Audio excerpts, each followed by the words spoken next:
For the first time, MotoGP will head up that 133 feet elevation to turn one. Can Jorge Lorenzo on the right-hand side of your screen do something special and perhaps bok pass into turn one? What will Dani Pedrosa do? He needs to win this race, but the sensation has to be the man in pole, his first ever, Marc Marquez. Could he win the first MotoGP race here at Austin, Texas? We're about to find out. Let's go, two-wheel, two-stepping in Texas, away we go!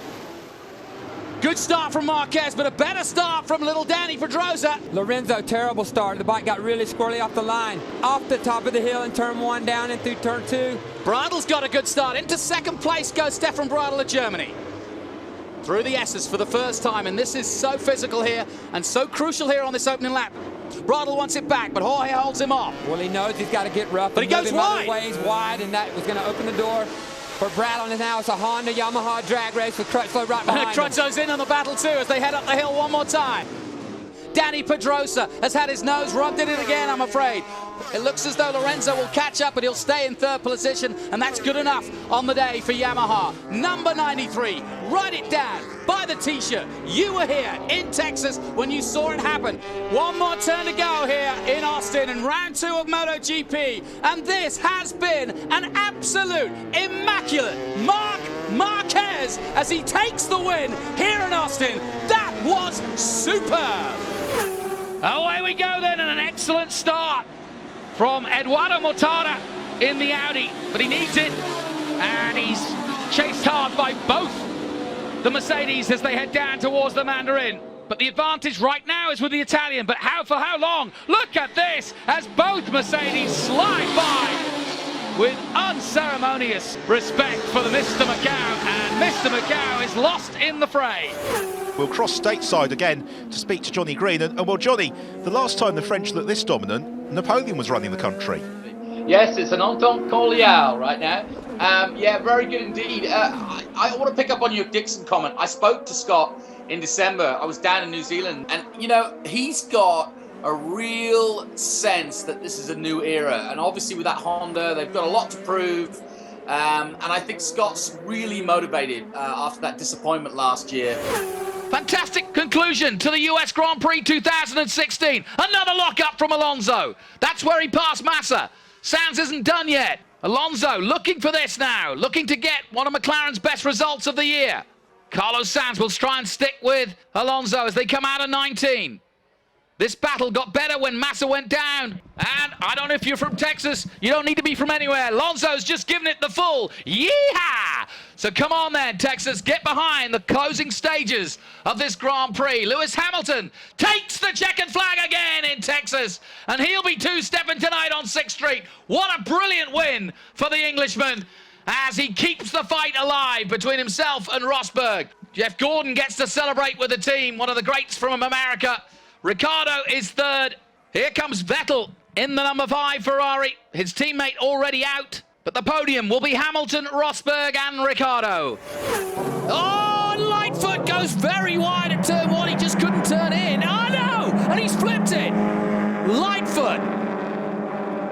And Tom Stokes has gone off as well. And no surprise then that the Lexus safety car is out at the start of race 2. And as we go on board with Lightfoot, yeah, it just goes too wide at the southern loop. No grip out there. And Buzz goes to infinity and beyond. Welcome back to the AMA Pro Superbike. And here is your grid. Josh Hayes on the pole. Danny Eslick on the second row. Larry Pegram just behind him. Can anyone stop Josh Hayes? He's on the pole. And away they go. Oh, and a false start there from several riders not expecting the start.